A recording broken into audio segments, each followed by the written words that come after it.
from director James Cameron, who somehow pried himself away from exploring shipwrecks long enough to make the sequel to a movie that comes a decade too late to mean anything to anyone, and gave the movie industry an excuse to charge us all an extra $5 to wear goofy-looking glasses that will end up giving you a headache. Avatar 2: Way of the Water. Return to Pandora, where the Na'vi live in harmony with nature. Wait a minute. See an outsider who enters their midst and learns their ways. Hold on.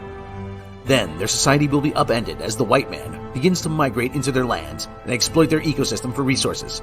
Hold on, you're just making the same movie again, which itself was a remake of Dances with Wolves, with blue people. You took 13 years to make a sequel to a movie that was already made? Twice? I mean, at least change it up a little bit. Starring CGI, more CGI, and more CGI. Really? I might as well be playing a video game at this point. At least I can interact with that. Don't miss Dances with Smurfs Under the Sea. You know, James, you just want to make underwater documentaries at this point, so just go back to making those for PBS and leave us alone, please. Coming up on the CW, it's prom night, and love is in the air. Until it's time to throw down! Sam and Miguel share a tender moment. But look who's crashing the party! Watch as young couples share a romantic dance. And fight! And dance fight! Be sure to watch an extra special episode of Kung Fu High Prom Night!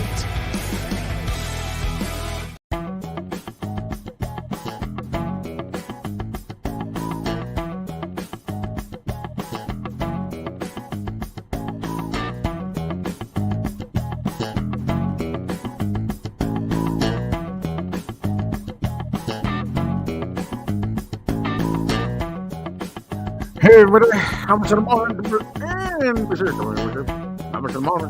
And be sure. How much in the morning? How's it going to bed? How much in the morning? We got my business boards. We got right out of it. We got traffic. We got super sales coming up. We got Howard in the afternoon. How much in the morning? Russ Salzburg, Steve Thomas, what's going? WNBC, WFAN. WFAN New York. How's it going? How much in the morning? Funky beat. We got a funky nigga, funky like nigga, funky like a monkey. How's your Donkey Kong baby? How much in the morning? WNBC. WNBC. WNBC. How's it going, everybody? Welcome to the show. Well, my friends, the show begins. But I don't know the rest of the words. That's right. Yes.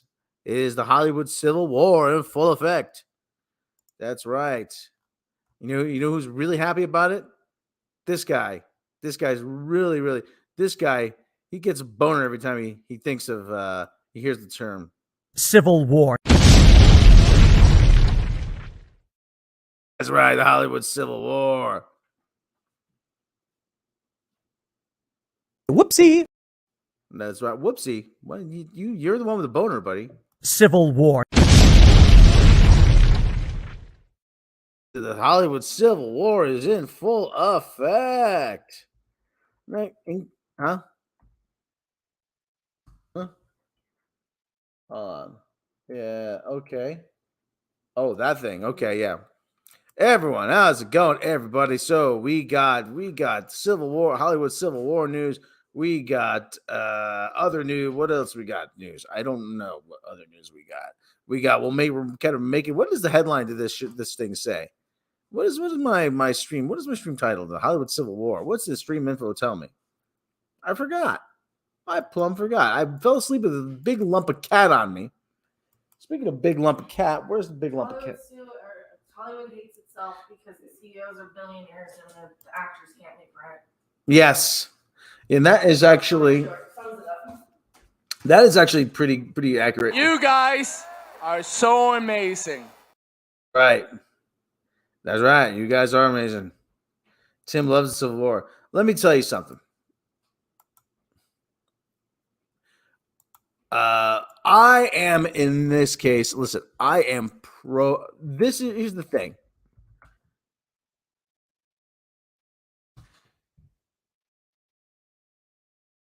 I am pro-labor in this case. I am pro labor. However, listen, you writers, you want to prove your worth. Make sure you um, do a better job. Do a better job, please. Oh, there he is. There's the cat cam. Here, we're gonna check in with the cat cam. Check in with the cat. There he is. There he is. Hey, buddy. How's it going? There's our buddy Naranja. He's having a little snacky.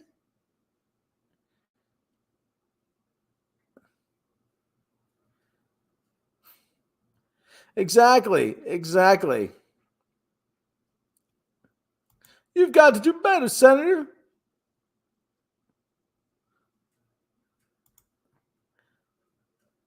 You know, I've been thinking about reinstalling Star Trek Online just to change the name of my character to either Black Shaggy or Stingray Davis. Now, listen. Speaking of Star Trek, actually, that kind of brings us around. The SAG AFTRA. Okay, the writers have a thing here, but this is actually very telling about SAG AFTRA, about why they're going on strike. It is to get a better deal. You have someone like Michelle Hurd, who is on a major television series, Star Trek Picard. She can't make her rent.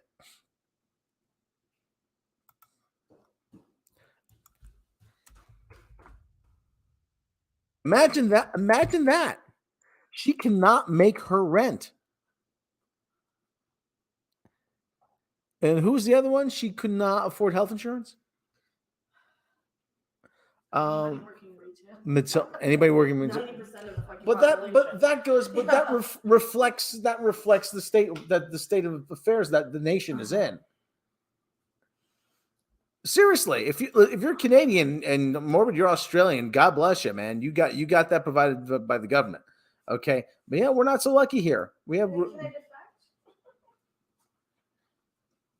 really. Like, what the fuck? Who the fuck's going to America?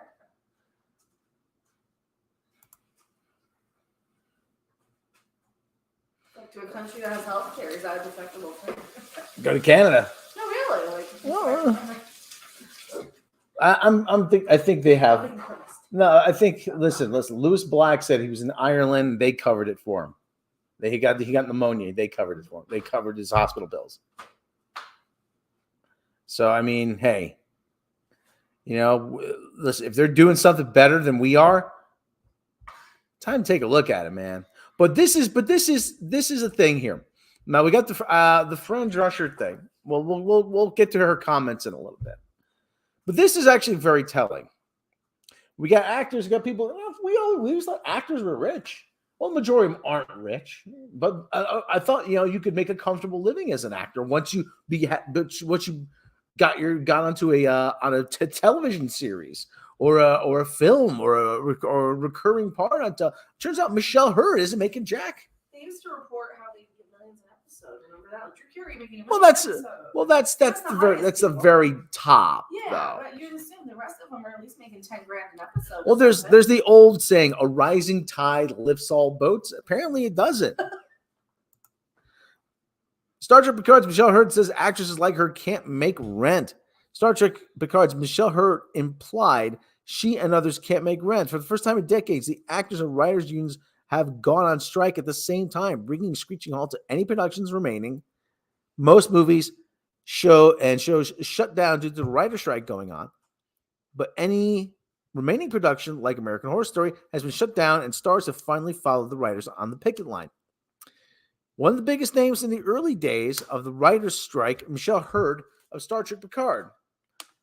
Hurd, who joined Star Trek Universe with Picard season 1, and that's terrible.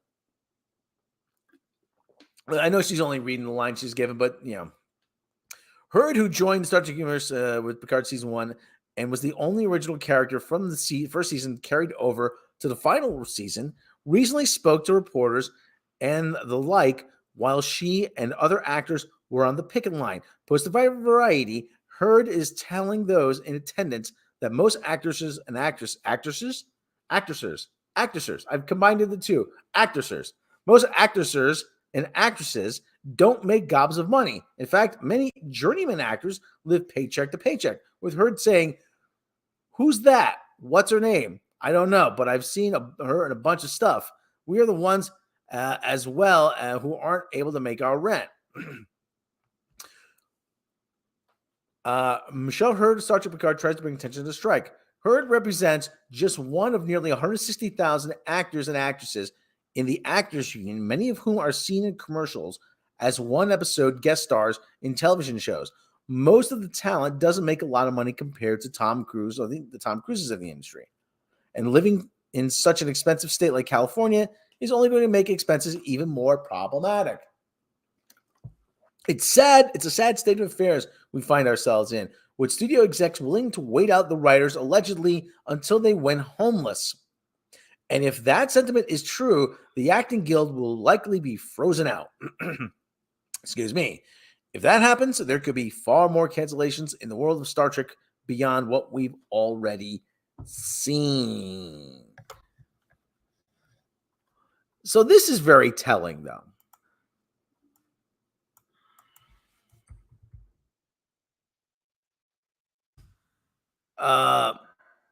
This is very telling. This is actually kind of disturbing too.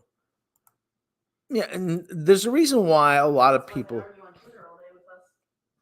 Yeah, They see us make $50 in super chats, and it's more than they made. The guy from the guy, I use the term loosely, from She-Hulk, actually. What are their pronouns? I don't know what their pronouns are. The person who wrote the She-Hulk episode with Daredevil. The person who typed it into the chat GPT. Yeah, the person who typed it into chat GPT. Guess how much they made? They made $396. I have guitars that cost more than that. I have video games that are worth more for little kids. The episode cornet cost more than that. $399. The Yamaha cost more than that. All of my acoustics are worth. Every one of my guitars. It's about. Guitar is worth less than that. Well, quite frankly, I think he should be fined. That much money for how bad that episode was.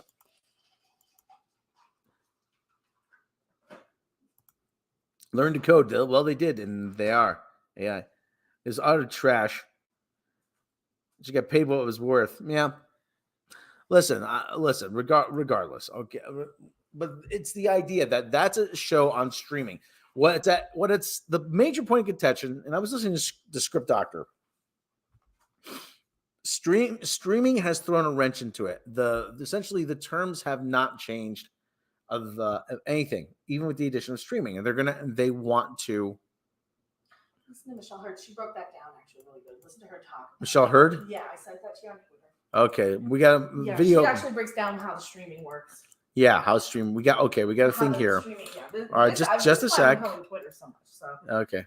I know I don't like Twitter, but I'm really trying to pay attention. I don't like it either, so I'm just blocking everything I don't care about. So if I block it, don't worry about downloading it, I won't block it. Here, Michelle Heard. I sent This it to you twice, yeah. Keep playing with audio. It's really important to share that. Yeah, just a second. So this is Michelle Heard actually broke it down for us on Twitter. Hang on. Okay, here we go. We all remember back in the day, there was 22 episodes. It would start in the fall, and we'd all watch that. And it was like 9 months of work. Now they have this new thing, streaming short series, 10 episodes. It takes like 4 or 5 months to do it. You do that in good faith. You agree to it. You say that, and then they hold that show. Decide whenever they want to drop it all at once, and then they can wait 1, 2, even 3 years to let you know if you're even picked up. Yeah. Okay. Yep. Mm-hmm. All right.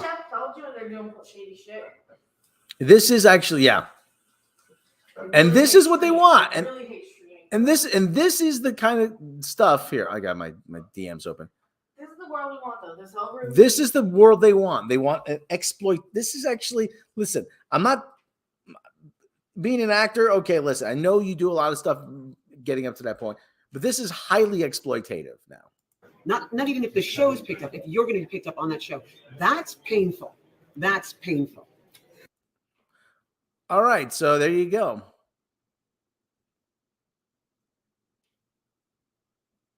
All right, there you go. And the other thing too is now what the studios want is they want to be able to use extras, scan their likenesses, and use their images in perpetuity in the back as background figures. And a lot of actors and actresses often survive getting extra work. So they want to completely take that away too. They're cutting out the lowest tier. Yes, they're cutting out the lowest tiers to raise the highest tiers. Just like retail, just like the banks, just like government, just like everything. Yeah, it's really indicative. They're collapsing society. It really is. The CEOs are just grabbing more for themselves here. That's the thing here. That is the important thing. The CEOs just want to grab all they can grab. They want to grab more for themselves. And you know what? Keep us fighting for scraps. Can you hand me? Is the bananas ripened? I would like a banana. And Zabu would like some banana. Zabu loves Nana. He's sleeping? Okay. Fran Drescher actually addressed this. She is the head of she's one of the heads of the Actors Union. Bob Iger makes $87,000 an hour. And she was commenting about how Bob Iger, she was asked by Variety about Bob Iger's comment about, because he has said, now stop that. Because he has said that, it's unrealistic for them. They have unrealistic demands. Well, that Bob Iger has that? Yeah, there's an article from CNBC. I didn't send it. Let me see. Bob Iger. Interview strike. This is what happens when you're putting anticipate media landscape, greater challenge to say. Let me see here.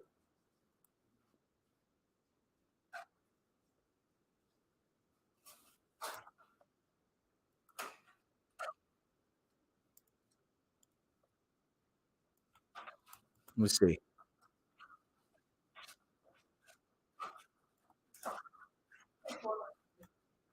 About 4 minutes in. I don't remember. They should have had it queued up.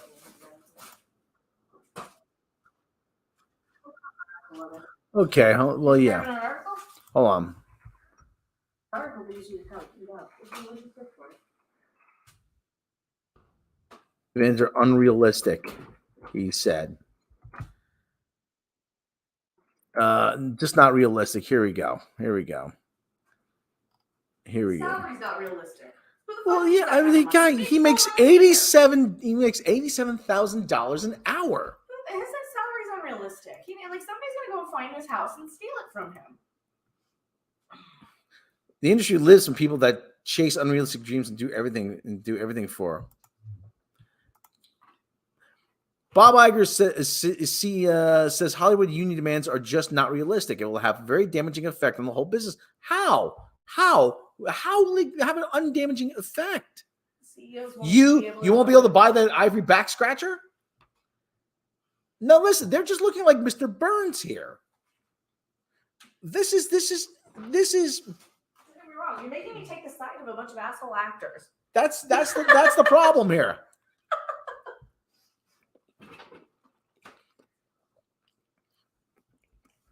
What this really is them trying to grab power back from labor. And it happens. Listen, if the writers and the actors union fail here, then this is going to have a cascading effect. This is going to happen in other industries. They're going to try to break the union, the UAW. They're going to try to break the Teamsters. They're going to try to break any union you can imagine. Any union.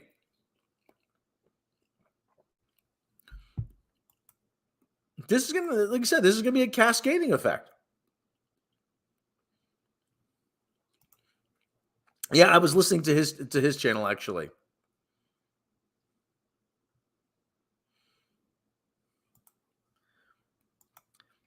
Well, Warner Bros. CEO David Zaslav already put his foot in his mouth responding to WGA writer's strike. So now it's Bob Iger's turn. The new strike, new CEO showing out of touch with the reality he is, right?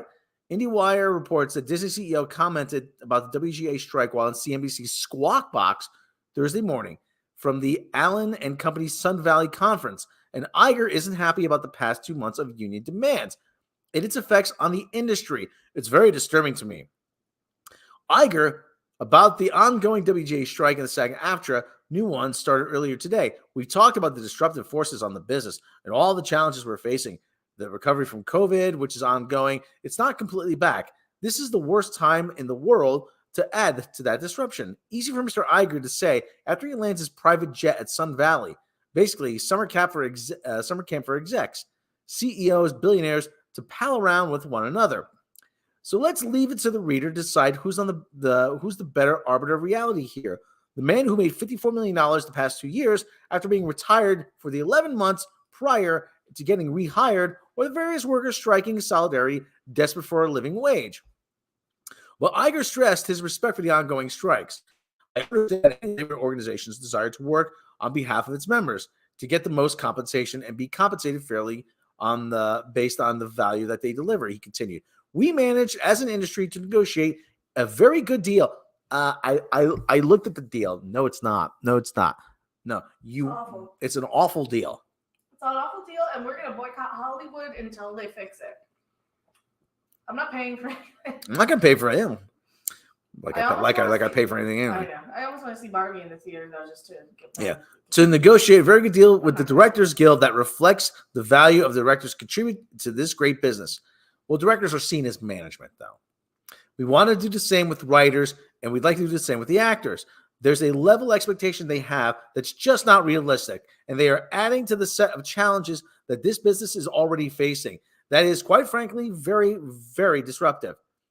As for how the striking workers are being realistic, Iger refused to comment. I can't answer that question, he said. Meaning that you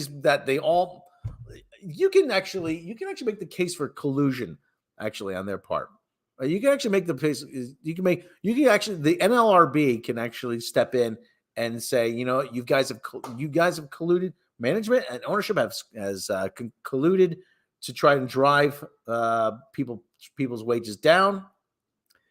And so, with this woke shit, they have actually. Yeah. They colluded to destroy their own shit because they know the stuff doesn't sell. Yeah.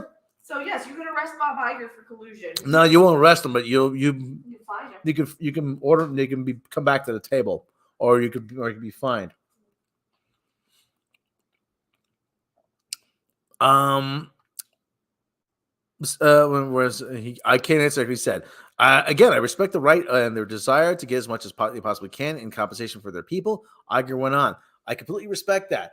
I've been around long enough to understand that the dynamic and to appreciate, but you also have to be realistic about the business environment and what this business can deliver. All I see is the numbers going up. Billions. You have profits in the billions. That's because they cut the lower line. This is like they did in retail. They cut out the lower people. Yeah. Now look where Sears is. It's now around 1. There's no more Sears. It is and has been a great business for all the people and will continue to be even through disruptive times. But being realistic is imperative here. Well, Bob, what is unrealistic? That the people who survive doing extra work, that you want to freeze them out? You want those people to be paid? That's unrealistic? You're using my image and likeness in a film. I would like to be paid for it. So what does being realistic entail for Iger? Again, he refused to answer the question, but he looks ahead to huge collateral damage in the industry. If the strike continues unabated, it will have a very, very damaging effect on the whole business, stressed Iger. And unfortunately, there's huge collateral damage in the industry to people who are supportive services. And I could go on and on. It will affect the economy in different regions, even because of the sheer size of the business. It's a shame. It really is a shame. Exactly. It's Goes Well, Bob, down to the catering people, the crap, to the lighting people, lighting, grips. catering, grips, carpenter, People, makeup, hair, carpenters, makeup, the teamsters, the drivers, the people who provide. the assistant. Yes, Personal assistant. I mean, yes, there's a lot of people. I mean, that this gets impacted. And think about the people who run like maybe like a deli, you know, near a studio. All of a sudden, their business is drying up now. Mm-hmm. I mean, no studios means this is gonna be like COVID. No actors to come in and yeah, buy them little lattes for $5 a piece. I don't want to sound flippant, but you know that's what we're looking at. Iger has since extended his contract to stay at Disney through 2026 with various bonuses attached. The once retired CEO returned to Disney in November of 2022 after the company suffered $1.5 billion in losses under the leadership of his successor, Bob Chapek. Excuse me. Before Chapek became CEO, Iger led the company from 2005 to 2020. Since Iger came back, his main mission has been cutting costs for Disney, including 7,000 layoffs and dismantling the Disney Media and Entertainment division. And more cost cutting is on the way, as indicated by Iger's comments yesterday about spending less on what we make and making less. So your solution is not make any more movies. Is you're a company that makes movies and television to not make movies and television. When it comes to Marvel and Star Wars content, well, hey, that's KK's fault there. So why don't you root out the problem, KK? So while our Iger's reinstallment may have righted the Disney ship for a time post Chapek, more stormy weather lies ahead. As SAG AFTRA enters its first day on strike, the industry essentially comes to a standstill. And how long will both strikes last? At this point, it's uncertain, but rest assured, Iger, Zaslav, and some other studio heads have something out of touch to say in the coming weeks. Well, we don't listen. Now we have Fran Drescher's comments on this.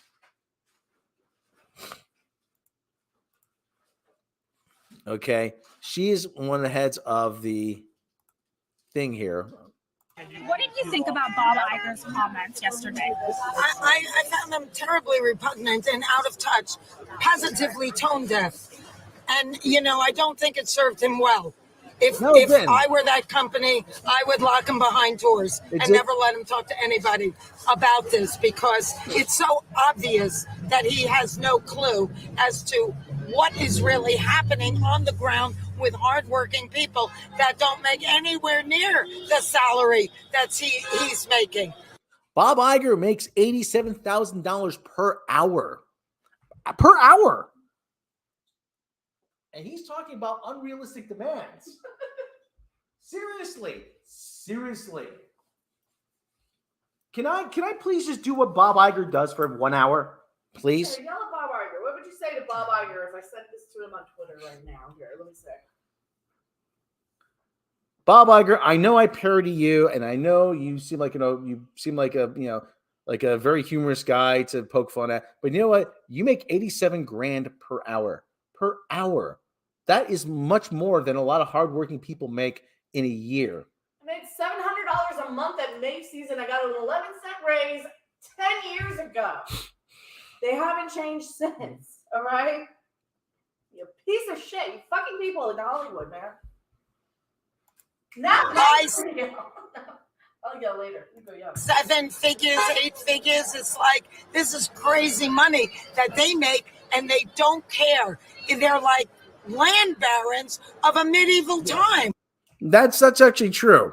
That's actually true. We are looking. Listen, we had something in this country called the Gilded Age, which was, well, working in entertainment is not sustainable for the most, and never will be. You'd be surprised. There are people that can carve out a nice living doing stuff, but there's also a lot of people. Listen, even if you're in local radio, you are part of SAG AFTRA, American Federation of Radio, Television, and Radio Artists.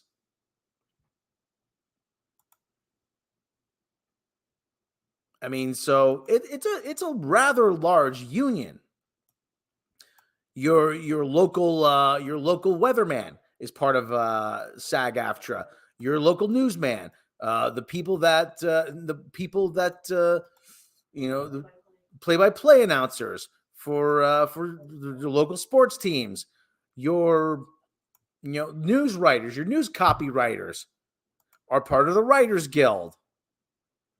It is a large union that has a lot of far-reaching people.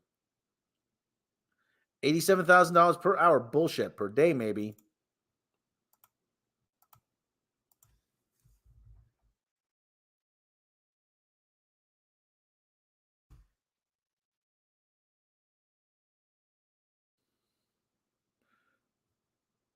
Bob Iger.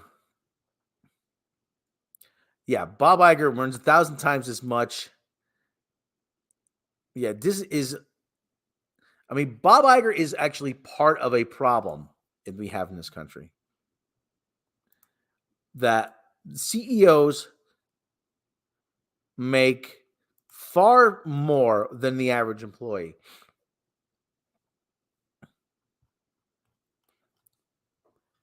So Bob Iger, he made in 2019, he made $65.7 million, earned 1,000 times more than the median salary Disney employees, which is $46,000.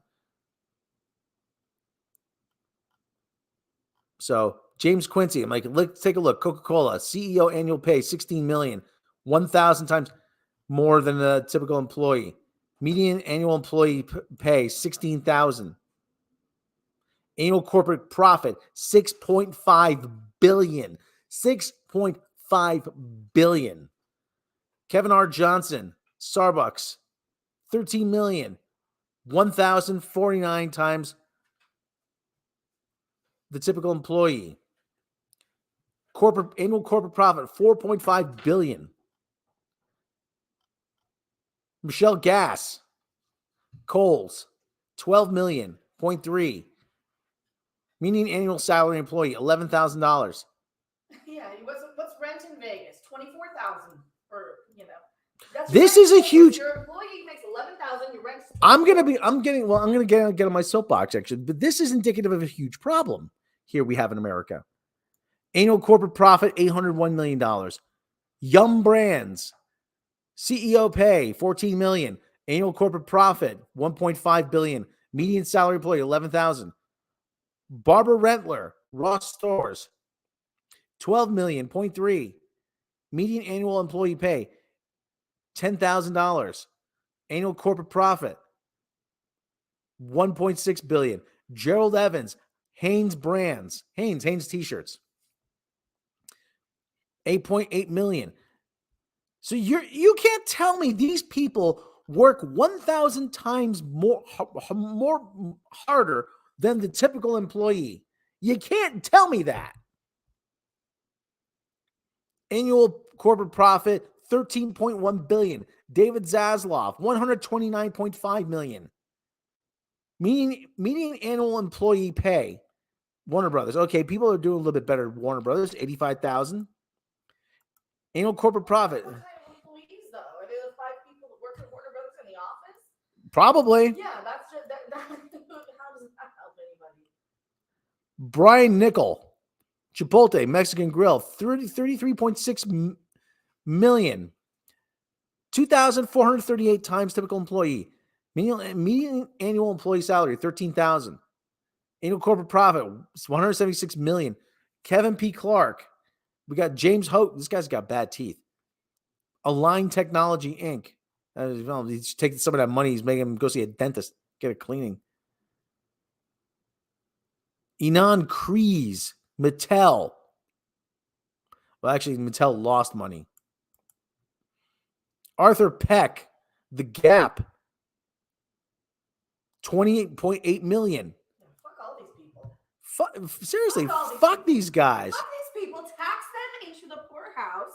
Fuck these. Deport them. Blast them into space. Shoot them. Who has more responsibilities? Listen, don't. Probably the lowest level employee, to be perfectly honest, because those high level assholes would come into the store, not know goddamn how to fucking do anything. Yeah. Well, Well, who has more responsibilities? Well, let me tell you, they're not going to have to worry about anything. You come home. They come home. The wife, they say, hey, honey, their bills are paid. Automatic. Have the responsibility to do it. The bills are paid. I mean, their driver picks them up. They don't even have to worry about sitting in traffic. Private jet. Don't have to. They don't. People like this don't even. Bob Iger. Do you think Bob Iger packs his own bags when he goes on a trip? You think he has to worry about going through customs?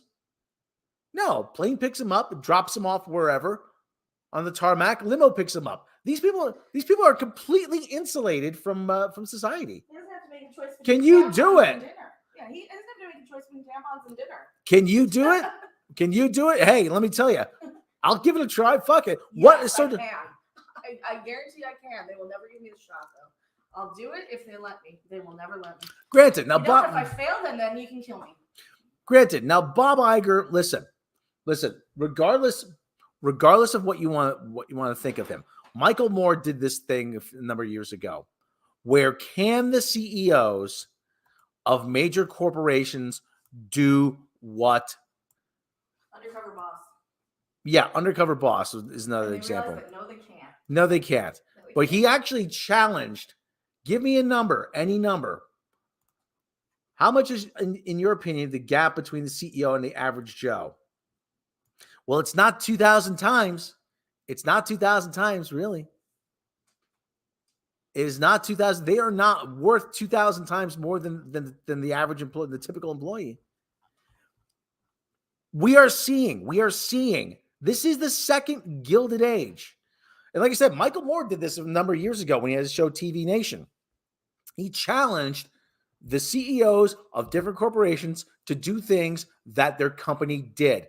You know, CEO of Xerox, I challenge you. But listen, I challenge you to format a floppy disk. I challenge you to change the toner in your copier. Only one took him up on it. The guy who was CEO of Ford, he changed the oil in a car. But the point is,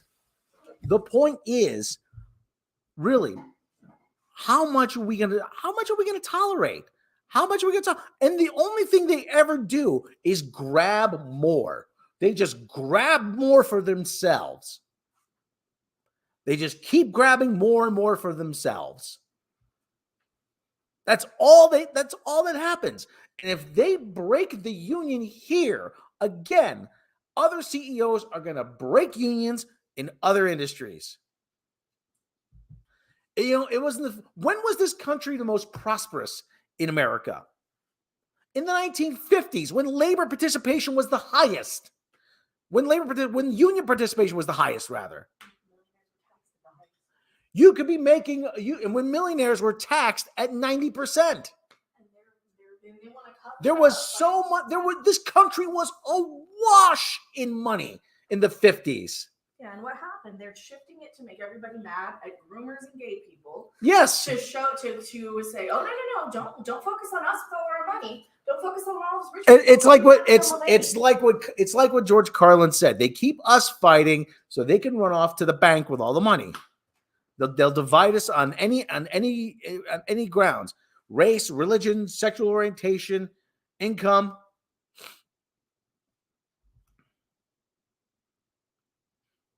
And all they keep doing is just keep grabbing more and more for themselves. You're trying to tell me that Bezos needs $50 billion? Seriously. Bezos needs $50 billion. Zuckerberg needs all that, needs $30 billion, whatever it is. Yeah, and then they started buying, yeah. And then we started buying, but we can't tax the rich because they're job creators. Bob Iger cut 7,000 jobs from Disney.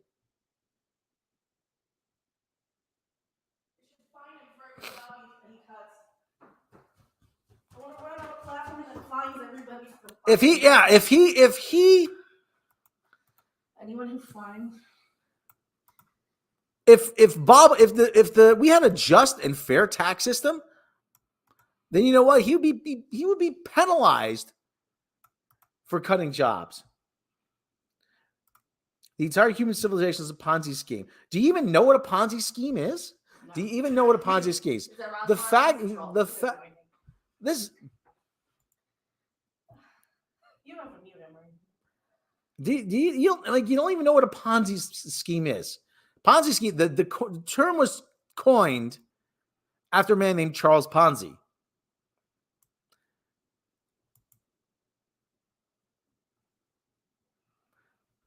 What a Ponzi scheme is, I say to Morbid, hey, I've got this company, Pioneer Aviation. You know what? Give me $10,000 and I will invest it for you in Pioneer Aviation. And, I will pay you dividends. And he says, yes. Okay, sure. And he gives me the $10,000. Okay. And then, then I say to Anubis, hey, I got this company, Pioneer Aviation. You give me $10,000 and I'll invest it in for you. Okay. Pioneer Aviation. He says, okay, yeah. And then when I take his $10,000, I pay Morbid $2,000, a dividend, and then I pocket the other $18,000. And then I go up to another person, and then I go to Michael Keller. And I say, hey, Pioneer Aviation, give me 10 grand. And then I take his $10,000, and I pocket 8, and then I pay Anubis 2. There is no Pioneer Aviation. It's a scam. And then eventually, Morbid says, you know what? I want to pull my money out of it. Oh my God. And then eventually you run out of people. The reason why Ponzi scheme, it's a Ponzi scheme is because eventually you run out of suckers, and people start wanting their money back. And it's fraud. The only way is that if this is a Ponzi scheme, is that society is a Ponzi scheme, is if we run out of workers, which we don't. Labor, the amount of labor and the demand for labor is always outstripped by supply. We have more people. Yeah, Pioneer Aviation. That was a great scam they played at Frank Burns. That's where I got it from. Yeah. That's the example.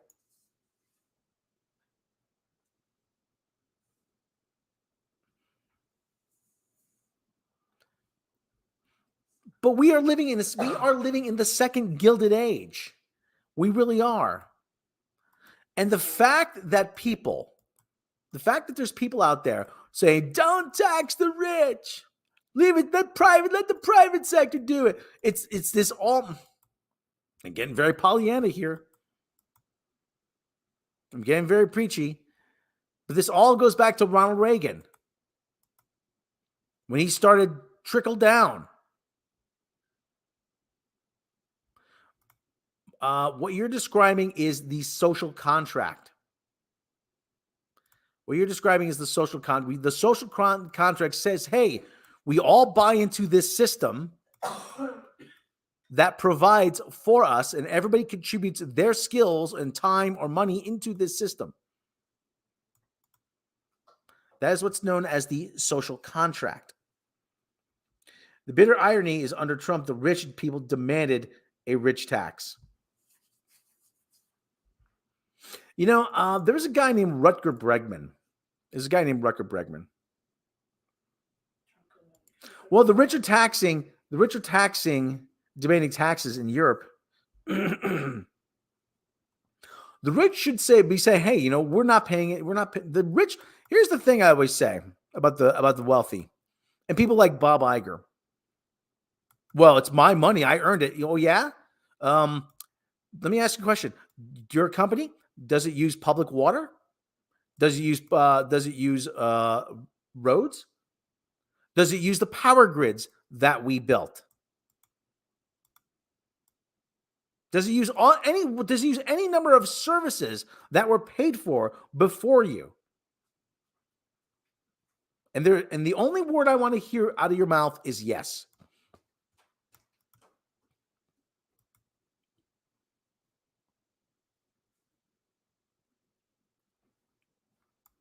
It is unconscionable. It is unconscionable that these people are parading around these billions of dollars. Again, he said these comments at a private retreat for him and other CEOs.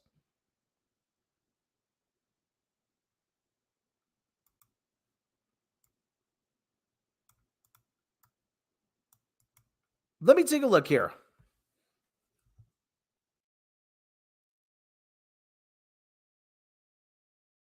This is again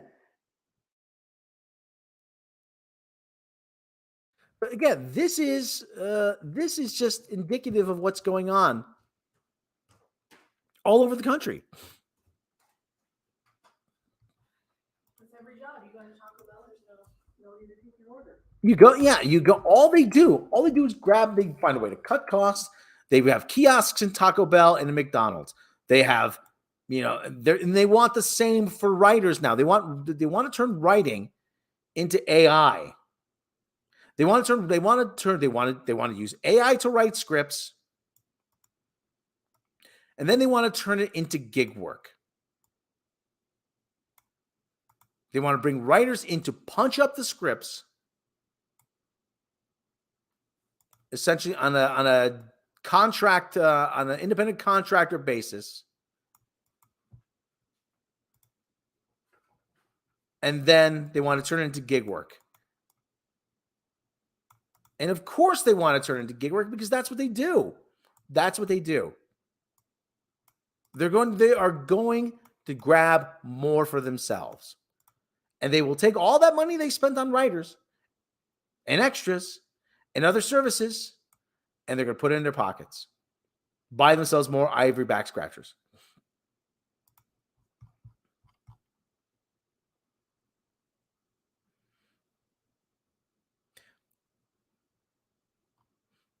California, fair market rent, 2-bedroom apartment, 42. Yeah. There is nowhere. And like I said, the thing is, like I said, the most prosperous we were as a nation was in the 1950s when we were awash in money. There was money in this. They had so much money in this country, we didn't know what to do with it. We built huge things. We built dams. We built hydroelectric dams. We built interstate highways. We sent people to the moon. CEOs were being taxed at 90%. The wealthy was being taxed at 90%. That was the days. If you were a UAW worker, you drive your car down the road. You got your son and or daughter or what are your family. See, you drive past the biggest. Yeah. Hey, there's the president, the CEO of Chrysler's house, and you didn't mind because you had a big house and you were doing pretty well. You were doing pretty well also.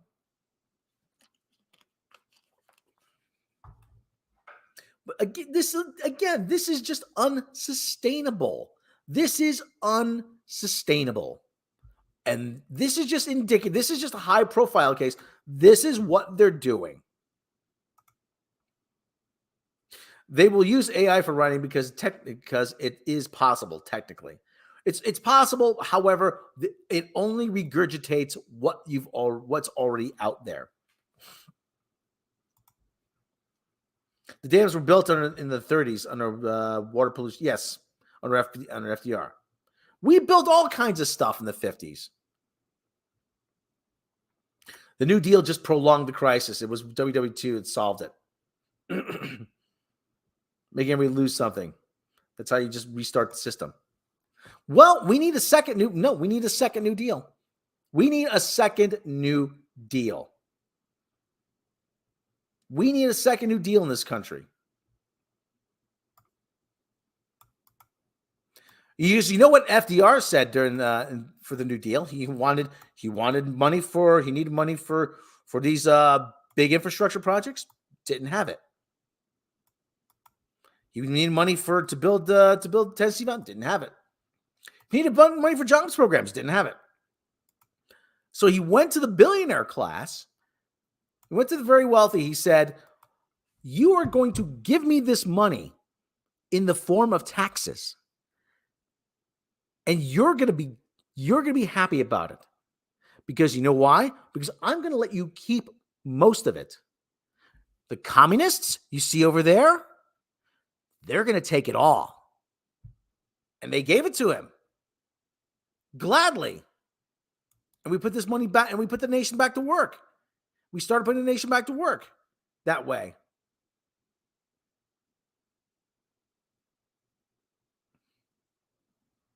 You know, they're worried about the Great Reset. This is a great way to usher it in.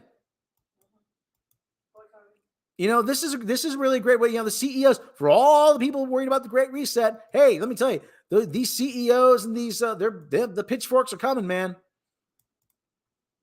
This is a great way to usher it in. Hey, one boycott at a time, right there, guys.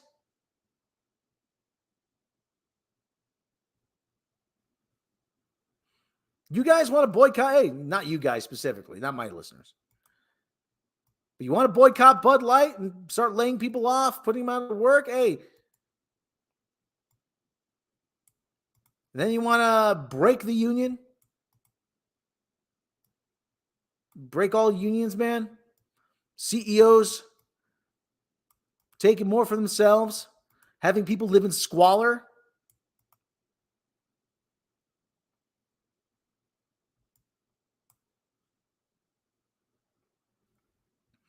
Great way to usher in the Great Reset. You're doing it just fine. Klaus Schwab, George Soros, Bill Gates. Nah, you guys, the conservative bros are doing it, man. That's another story.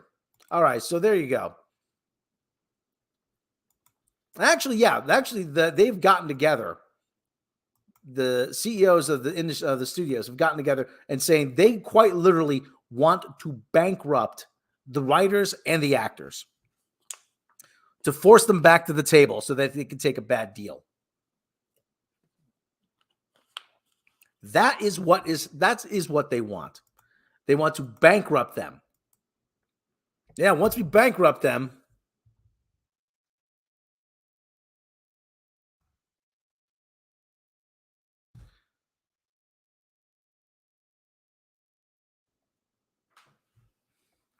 you know, yeah. That is actually what they want. They want to bankrupt everyone. They want to force them into poverty until they become homeless. Hollywood Studios' WGA strike endgame is to let writers go broke before resuming talks in fall. Regardless of whether SAG AFTRA goes on strike this week, the studios have no intention of sitting down with the Writers Guild for several more months.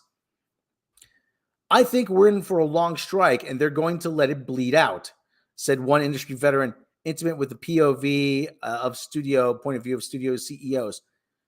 With the scribes' strike now finishing its 71st day and the actors' union just 30 hours from a possible labor action of its own, the Alliance of Motion Picture and Television Art Producers are planning to dig in hard this fall before even entering the idea of more talks with the WGA, Writers Guild of America. I've learned, not Halloween precisely, but late October for sure is the intention, says a top-tier producer close to Carol Lombardini, run AMPTP. While some dismiss this as just cynical strike talk, pardon me, the studio and streamer sources around town confirm the strategy. They also confirm that the plan to grind down the guild has been long in the works for a labor cycle that all sides agree is the game changer one way or another for Hollywood. It's been agreed to for months, even before the WGA went out, one executive said. Nobody wanted a strike, but everyone knew this was make or break.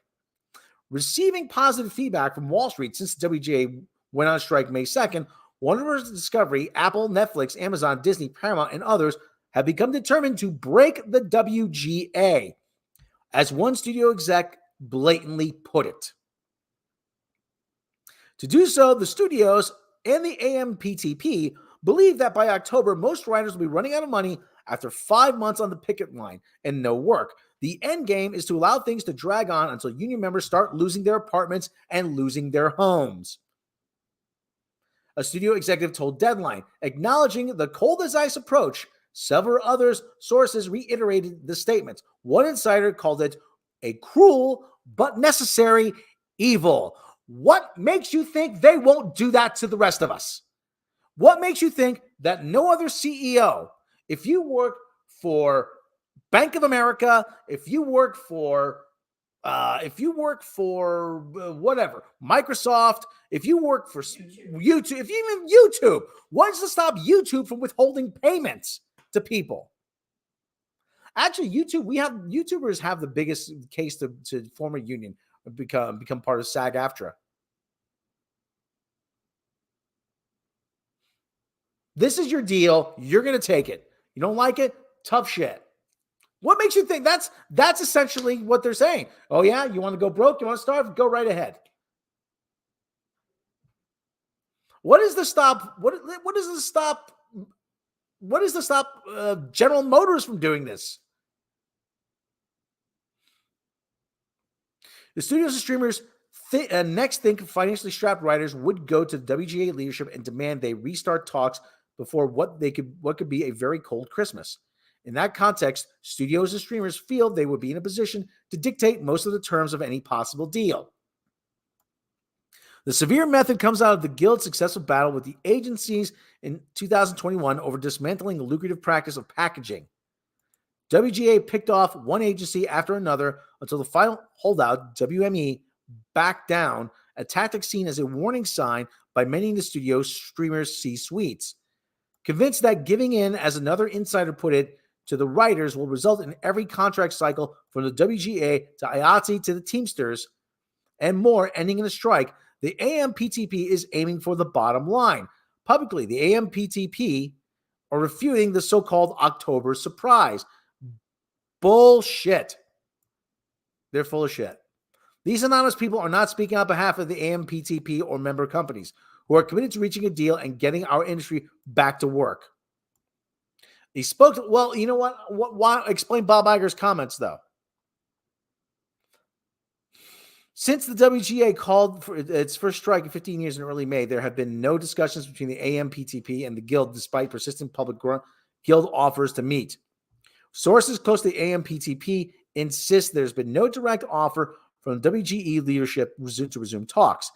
Still, as pickets went up and producers shut down in the strike, and producers shut down in the strike's early weeks, studio bosses almost uniformly offered banal praise to the writers, but no public proposals to get them back to work. I mean, take a look at Kathleen Kennedy's comments. We think they should get everything they deserve. In the meantime, as network schedules shift to unscripted shows and streamers buy up foreign content, the studios and streamers have been saving money on Shudder productions and cost cutting.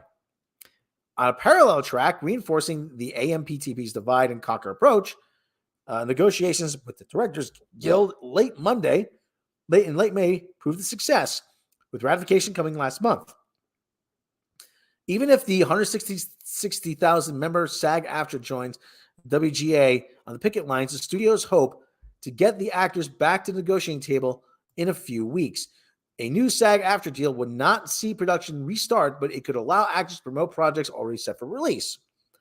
A move that the studios would hope further the WGA going into the latter part of the year. The WGA did not respond for requests to comment from Deadline. If or when they do, we will update this post. Here's the other thing, too.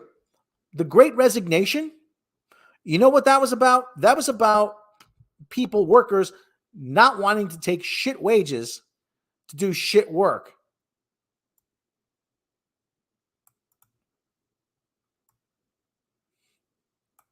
And so what did corporations do? They actually started lobbying for children to do work, to do the kind of work they're doing.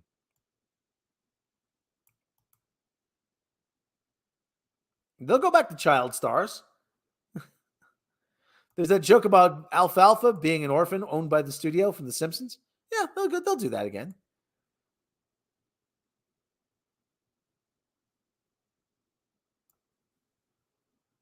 Again, like I said, this is just more CEOs grabbing all they can grab.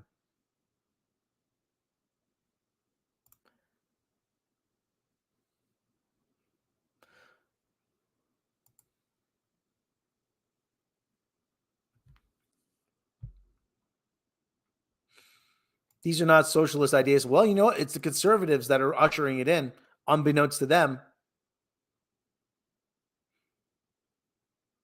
You want to boycott? You want to boycott Bud Light for being trans? Fine. All those good people at Budweiser are losing their jobs. You want CEOs to break the unions? Go ahead. Yeah, people, everybody's going to lose their jobs. Yeah. Yeah. And meanwhile, you know what? Henry Ford II was walking through a factory. And I can't remember who it was, but he said the guy was showing off how it was automated. And he said, "Yeah, look at these robots, Henry. Look at these robots. They don't get sick. They don't complain. They don't take breaks. They don't call in late. They don't take maternity leave. Let me tell you, these robots are the best thing that ever happened." He goes, "Yeah, but you know what?" Henry Ford II said, "Yeah, but you know what? There's one thing these robots can't do." "Oh yeah, what's that?" "They can't buy cars."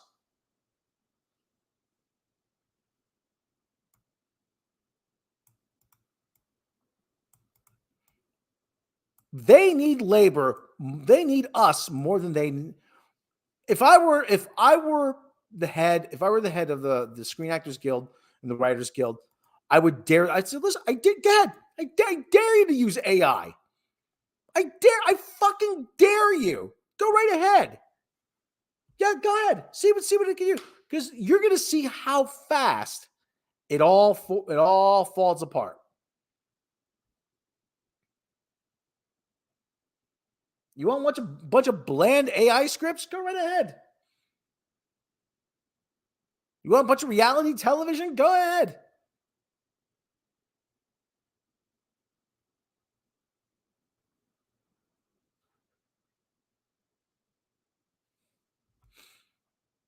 Good robot analogy.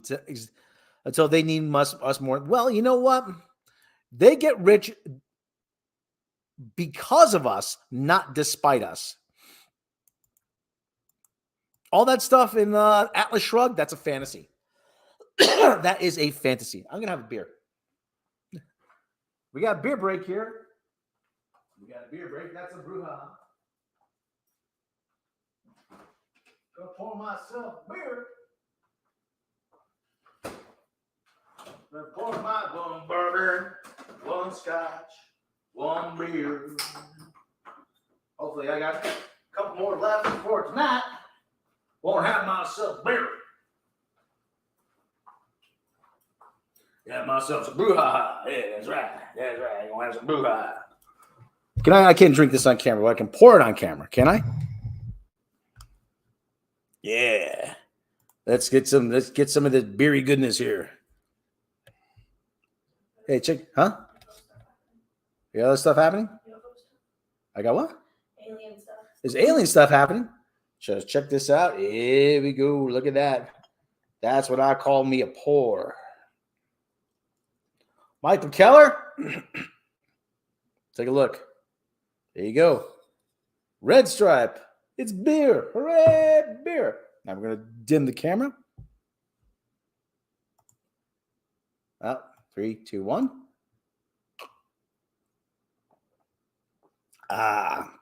See that? It's lower. That's how you know I drink it. Okay. So anyway. So that's where I stand on the whole situation. Oh, yeah. She knows she was there when I bought the Swifty t-shirt. She was the Swifty t-shirt. Says, you know about the Swifty t-shirt. Yeah, you were there when I bought it. Flat beer. You be crucified. Germany for that. Well, you know what, Michael? If we ever meet up, we can explore the real German beer together. I'm always open to trying new beer. Love beer. I drink beer and beer and beer. So we got alien stuff, Karen. Did you send me the alien stuff? No. Send me the alien stuff. Yeah, you won't get it. It's just George N.A.P.S confirming. George N.A.P.S? It's just George N.A.P.S confirming that there's some UAP stuff. Okay. Well. Yeah. So from back when him and Harry Reid kind of exposed it back when they're there. Welcome back to my town. We have aliens, a giant eyeball. Yes. Hockey, and it's on Hockey in the 34. desert. It's 130 degrees, and we have hockey in the desert. Go figure. Broke records in Death Valley. Broke records. Yeah, Death Valley.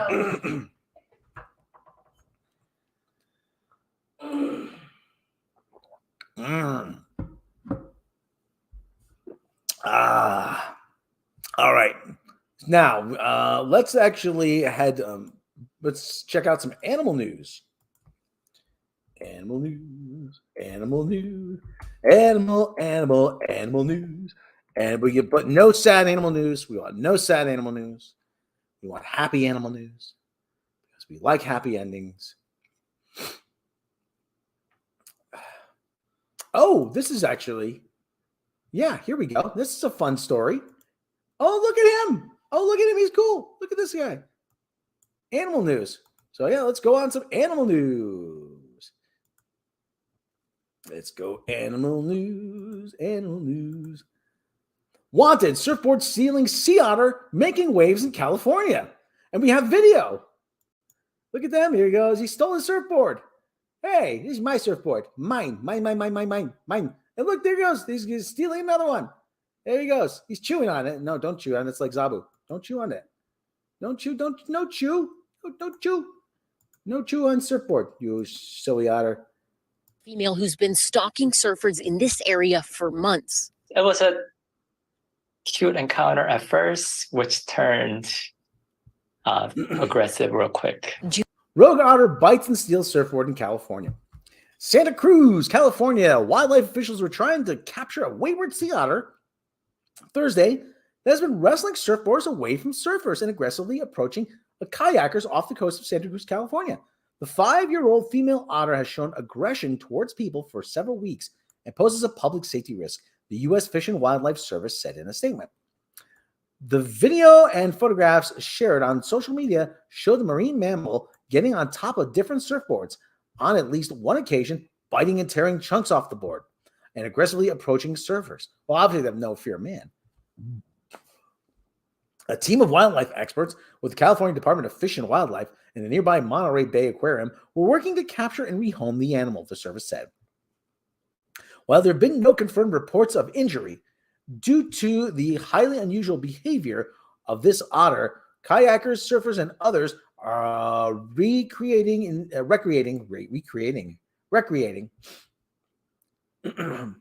the area should not approach the otter or encourage others of the otter's interactions, the USFWS said.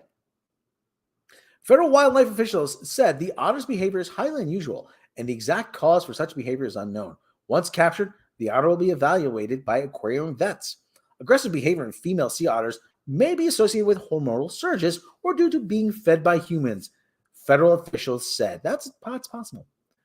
They said it is not the first time the otter, which was born in captivity and later released into the wild, has shown aggressiveness towards humans. The sea otter was observed with a pup after returning to the Santa Cruz area in May 2022.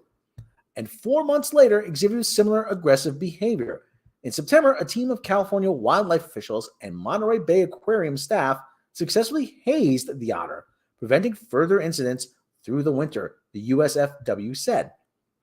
Southern sea otters are listed as federally threatened under the Endangered Species Act and are protected under the Marine Mammal Act and California state law.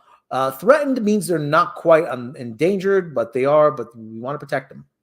So June Young was surfing in the area when the seemingly harmless otter lunged at him. It's mine. It made eye contact with me. It looked straight at me. What? Oh, geez. And my board. That's actually before I was pretty able funny. to get far, it started attacking my surfboard. It was biting it off, just chewing and tearing it apart. The thing about otters love to play.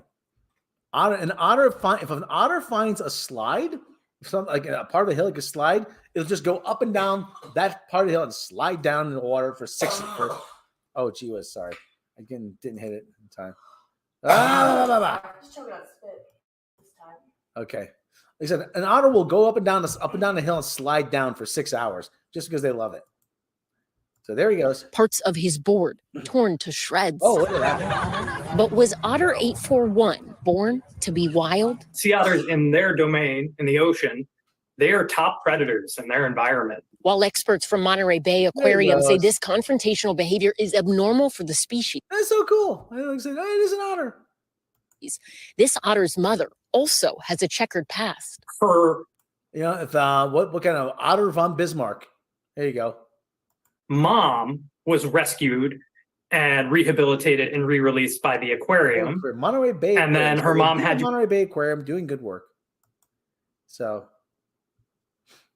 Otter, you're in my house now, bit. Yeah, now give me that. That's right. Give me that. Otters go looting a target. So, to be taken out of the wild because this sea otter's mom was fed by people. Oh, okay. And that's a real problem. But Otter 841 was born in captivity and raised with strict protocols, so she would not be too familiar with humans. Oh. Our team that interact up close with them wear big welding masks and black ponchos. We call it the Darth Vader outfit. Oh, yeah, so you don't want them. Yeah, oh, there's this menacing thing. Oh, yeah, that makes sense. And that's intended so they don't think human shape is friendly. So marine experts don't know what's causing her to act out, but warn swimmers to steer clear from these tiny but mighty. Warning, aggressive sea otter in this area. Enter the water at your own risk. Keep away from wildlife. Please report any sea otter interactions to the Monterey Bay Aquarium at 831-648-8440. Signs will be removed when this issue is resolved. Creatures. I've heard a sea otter's bite is as strong as a black bear's bite. Is that true? Here's what I'll tell you. Our team, when we're handling otters up close, they wear Kevlar gloves. Okay. So it is a strong bite. Yeah, well, they eat clams and abalone. So, I mean, I wouldn't want to be near that mouth. So what's next for this infamous surfboard stealer? California Fish and Wildlife Services say they are working to safely capture. It's like a big sea zabu. It's like a big sea zabu. And rehome the otter and then send her to Monterey Bay Aquarium for a health check. But as of now, this notorious otter is still out in the ocean in search of her next close encounter. Otter at large. So the sea otter causing some problems. Yes, it looks soft, but hardly. The otters are rising. That's right. Speaking of, let's check in with. We have a check in with this guy here. Oh, that's yokai. What? Oh, he's an otter. Oh, neato. Check in with that guy. There's our own yokai. Sabu sleeping on the countertop where it's nice and cool because he has thick fur. So there's yokai Zabu living his best life. Is that him? Okay, so there's yokai Zabu. All right, we have. Now there's our animal news. Now it is time for a segment that I like to call Future Headlines. Now, I like to keep up on top of the news. And to do that, I subscribe to a special news service. A news service that gives us headlines from the not too distant future. So, this is the headlines you may be waking up to tomorrow, next week, in the near future. But I call this Headlines for the Future. First headline from the future. Americans take up reading.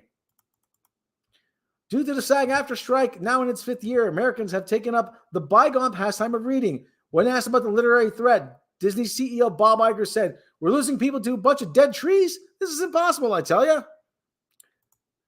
So there's your first headline from the future. Now, headline from the future. Sound of Freedom cult recognized as true religion. Angel Studios, who made the film Sound of Freedom, have been elevated from cult status to officially being recognized as a religion by the United States government. Studio president Neil Harmon said in a statement, "Groomer, I'm sorry. It's a difficult habit to break.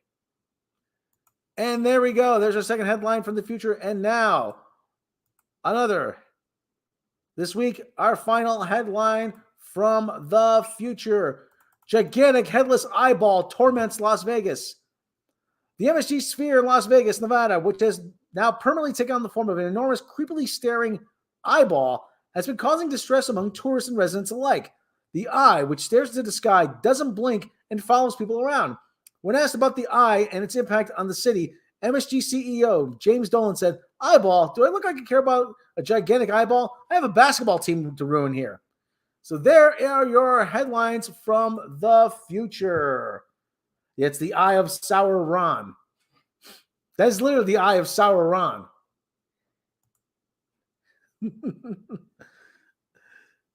Yes, Big Brother is watching you, and it's creepy. It's trying to see you undressed in the window. Listen, meow. Launch day, anniversary launch day. What, anniversary launch day? Apollo 11. Oh, Apollo 11. Today? Is it? I don't know.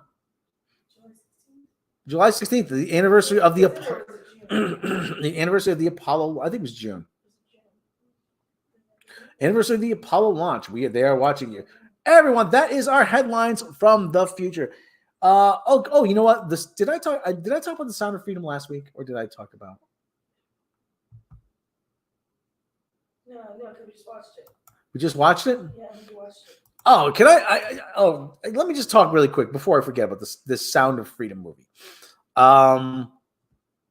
As a movie, it's not the worst thing I've seen.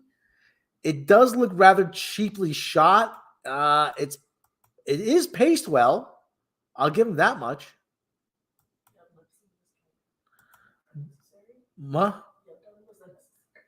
Yeah, at the end, the yub nub scene was kind of yub nub. They're actually celebrating the yub nub. Yub nub. Yanum the yub nub. Yub nub the yub. The dub dub yub nub nub. Nub nub. That went on for an hour. Yub nub. I'm gonna overdub that. I'm gonna overdub that to yub nub. But it's a bit heavy-handed. It is a bit heavy-handed. I mean, and the studio that made it, Angel Studios, they have something called the Pay It Forward plan, where you buy tickets for other people to use. Now, you don't buy tickets through Fandango. You buy tickets through their website. And you can claim the tickets there if you want to go see the movie, but you don't want to pay for it. And they encourage you to buy 2, 3, 4, however many tickets. Yeah, those kids might as well be Ewoks. I mean, geez. And now this guy Ballard, he has ambitions to run for office. He wants to run for office, and he wants he's from Utah, and he's quietly been he's left his organization. Angel Studios did not make it. Well, then who made it? I mean, they're the ones that are running the whole thing here. Their name is on it. I mean, their names are on it, and they're the ones running the website. I mean, so. But any of those tickets, though, I mean, listen. This movie really is, and I said it before, this movie is quite literally a trap. You cannot say you don't like it. You cannot say you don't like it. Disney shelved it when 20th Century Fox was bought by Disney. It had distribution. But this movie, again, it's a trap. You can't say you don't like it, because then you're branded as someone being tolerant to some very bad things, which I can't say here. Okay? And I for one refuse to play that game. If I'm going to judge it strictly as a movie, I'm going to and if I comment it as a movie, I'm going to judge it strictly as a movie. Again, not the worst movie I've seen, but it's heavy-handed at times, and at times it does look rather cheap. Now, they made the thing on a $15 million budget, and okay, they have to be commended for that. Yet at the same time, they're kind of using some what I would call questionable practices to pad their bottom line. Regardless of whether or not anybody claims those tickets, they take that money and they put it in their pocket. I mean, so yeah, the theater would gladly show the movie to an empty seat, to an empty audience. Okay. The other thing too is, listen, movies are really for entertainment, and South Park addressed this very well with The Passion of the Christ.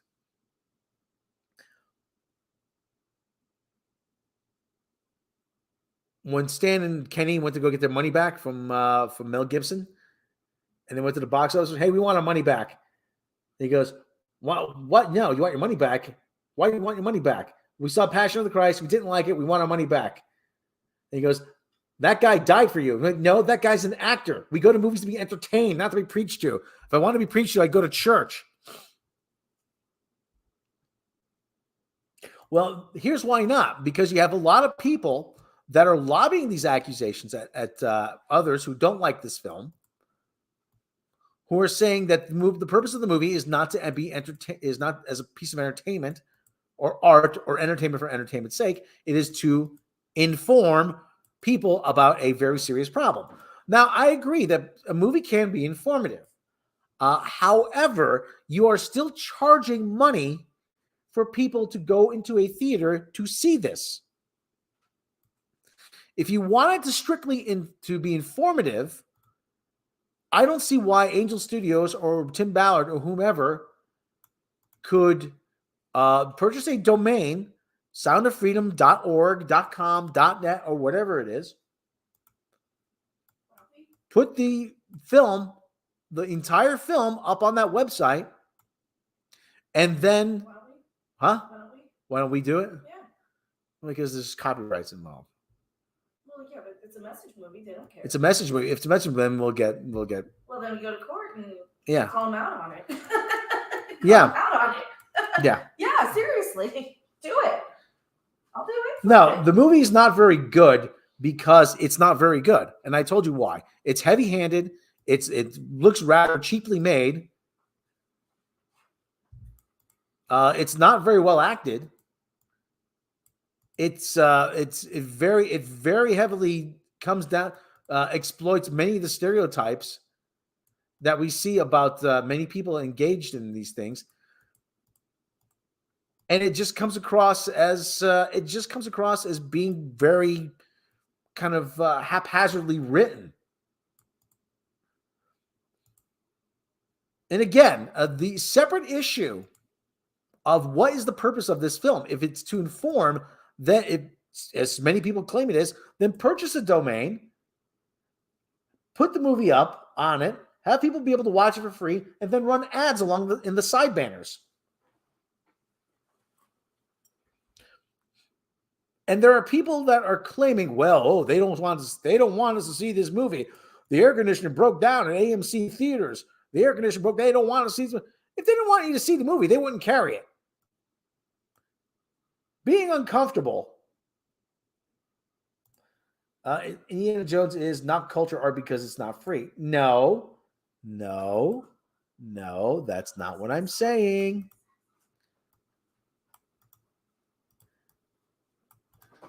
The purpose of a film is to entertain. Now, if you're judging it as a film, that is going to be a subjective judgment. It does not mean you are taking a stand one way or another on this issue. And seeing a movie, handing over money to a corporation to see a movie is not activism. Just as I've said that paying to see American Sniper is not an expression of your patriotism, and paying money to see Black Panther is not getting in touch with your African heritage. Paying money to see this movie is not activism for you, is not you taking a stand against this activity of what's going on, of this illegal trade. And a lot of questionable things have come out about this guy Ballard, which is a totally different story. You know, that he's that this has actually been that he was actually trying to jockey for a reality show, trying to parlay this into a television career. And he's currently trying to turn this into an effort to run for office. So that there's a lot of questionable things happening with this, and he's actually quietly left this organization.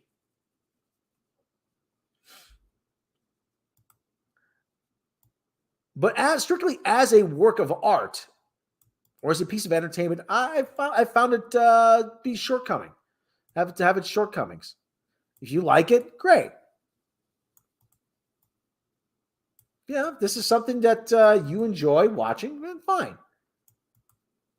However, I thought it was a very flawed piece of work.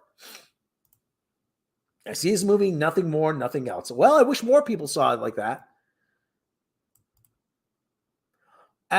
For those who claim that this is some sort of clarion call, handing over money to see a movie is the bare minimum you can do. It really is. It is the barest of the bare minimum.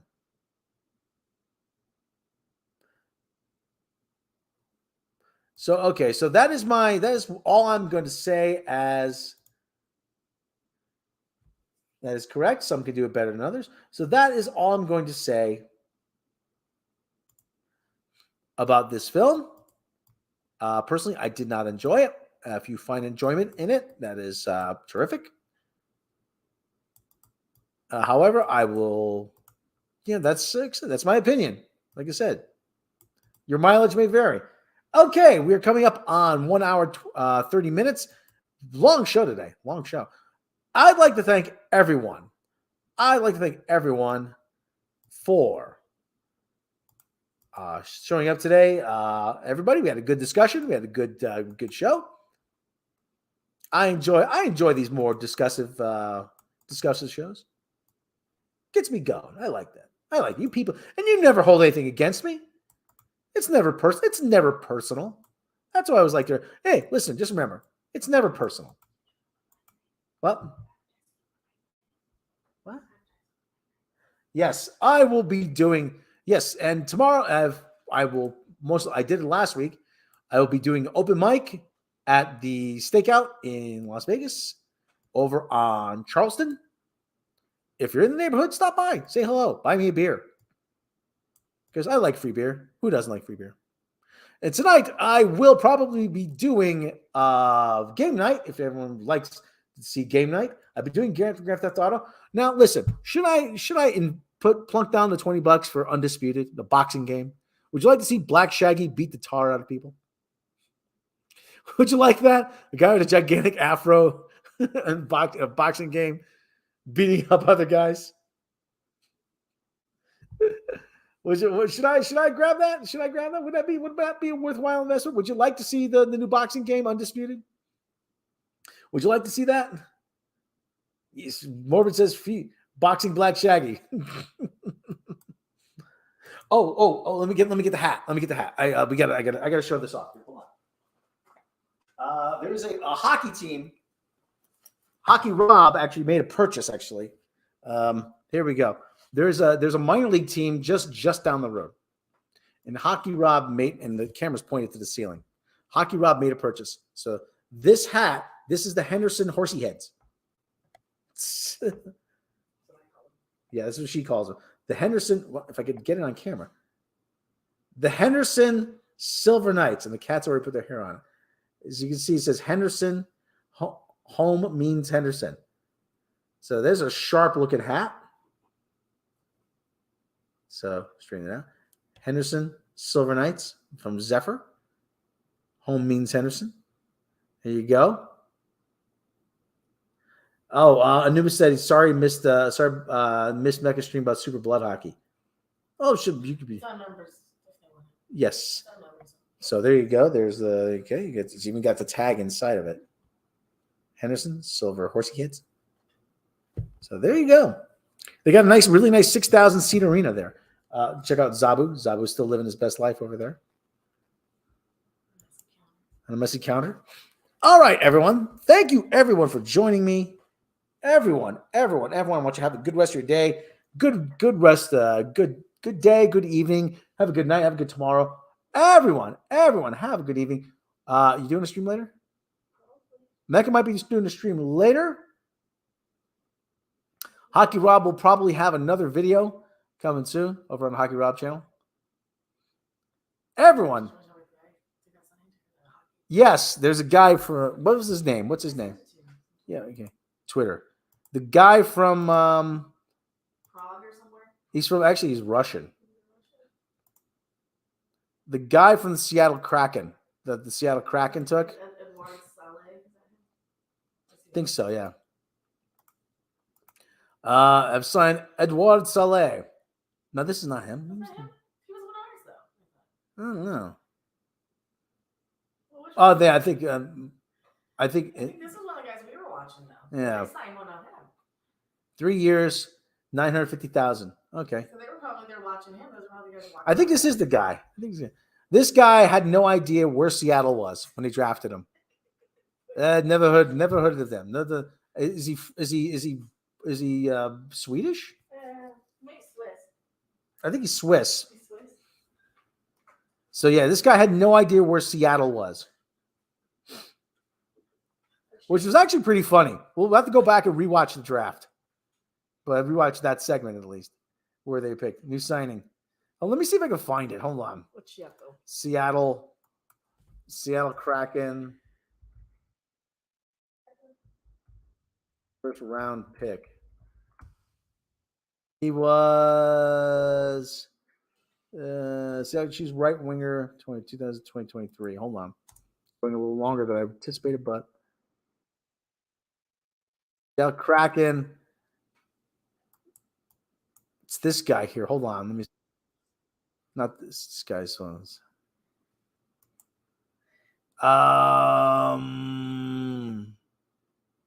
Hey, listen, you got a pretty far down pick here. Carson Revkov. Now, who the fuck is the first round pick? Only had half a beer, damn it. Edward Saleh, yeah. He's from the Czech Republic. He's from the Czech Republic. Yeah, this guy. Yeah, he had no idea. He had no idea where Seattle was. There you go. Yeah. Yeah, like I said, he's from the Czech Republic. The French name threw me. All right, well, this guy's gonna be the butt of a lot of jokes. Where am I going? Where am I going? Where is Seattle? Where is Seattle? I don't know. Seattle. Is that near Pittsburgh? It is. No? How far? Pittsburgh, 3,000 miles. Oh, America, big. Take train. America, big place, isn't it? Oh, big place. Oh, big. Oh, so big. The land is so big. Let me ask everybody. Let me ask you, Morbid, and anybody listening from overseas. Pronounce it chalet. Chalet. Let me ask everybody from overseas. Are you guys at all familiar with the size of the country? I mean, because even as someone who lives here, I'm blown away by how big this place is. I mean, you take a car ride, even going through upstate New York as a kid, it is just miles and miles and miles of nothing but cornfields. I mean, it is huge. It is 12 hours from New Haven to Toronto. Actually, it's 14 hours. No, it's 10 hours to the lake, 10 hours to Niagara Falls, and another 2 around the lake.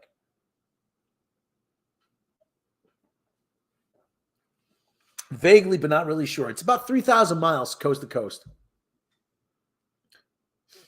I mean, this place is Australia. Huh? It's not as big as Australia. Probably. They probably kind of get it if they're in Australia. No, I'm afraid I'm not. How big is Australia?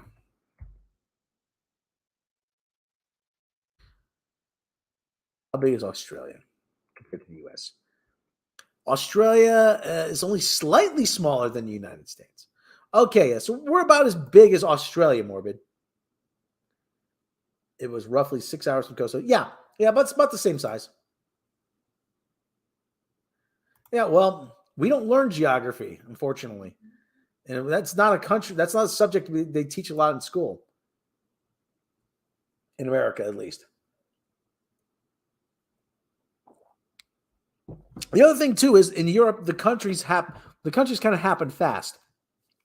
You travel 100 miles in any direction. If you're just say in Belgium or whatever, or in Switzerland or whatever, you travel 100 miles in any direction. In a lot of places in Europe, and you could be in one of 5 different countries. If you're in the middle of Texas and you travel 100 miles in any direction, you're still in the middle of Texas. You travel 100 miles in you travel 100 miles in any direction in the middle of Missouri, you're still in the middle of Missouri or middle of Nebraska or the middle of Utah. You travel 100 miles in west of here, you're in the middle of the Mojave Desert. Flat in the moon, where as big as that? Yeah, actually, the map here shows you. I found a map. It shows you comparatively the size of the U.S. just to give you an idea. So, come on, man. East Coast is like that. Yeah, I know.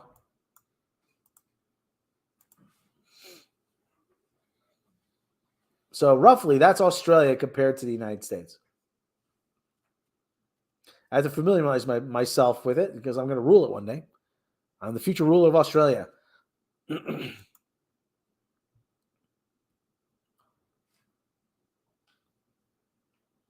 So there you go. There you go. Lived there for about a year. It was hot as hell. Mm-hmm. All right, everybody. That is the show for this week. I like to thank everybody for what is with the Emu War? Well, they lost. They lost. Everybody. Everybody. Like, thank everyone for joining me. You know, like I always say, don't take it personally. If I disagree with you, it's okay. We're all allowed to disagree. Everyone, thank you for joining me. Thank you for everybody. Thank everybody in the chat. If I don't have time enough to thank you all. If you're in the area, please check out the Stakeout Bar and Grill for live stand-up. Everyone, thank you for joining me. If you're doing a stream later, Meg will probably do a stream later. Look out for that. Let's hear one more time from Tim. Civil War. Tim, he's an asshole. Everyone, I'm going on record. Tim Pool is an asshole. I'm going to be on record that. I'm going to go on record with saying that. Let's assume they're high. Oh, you won't have some snarky comment, aren't you?